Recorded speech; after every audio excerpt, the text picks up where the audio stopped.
اشتباه رایجی که اکثر زبان آموزا انجام میدن اینه که به جای که I am bored میگن I am boring، به جای اینکه بگن که I am excited میگن I am exciting.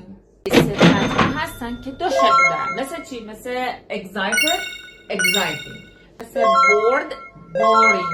هر وقت که درباره احساس خودت از یکی از این صفات استفاده کنی، از اونی استفاده میکنی که آخرش ایدی داره.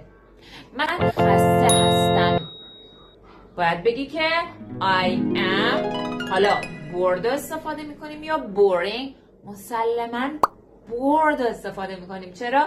چون آخرش ایدی داره. من هیجان زده هستم، زنم از اون صفتی استفاده کنم که ایدی داره، پس میشه I am excited. صفتهای ing داره ما که استفاده میکنیم اینو میذارم برای ویدیو بعدی.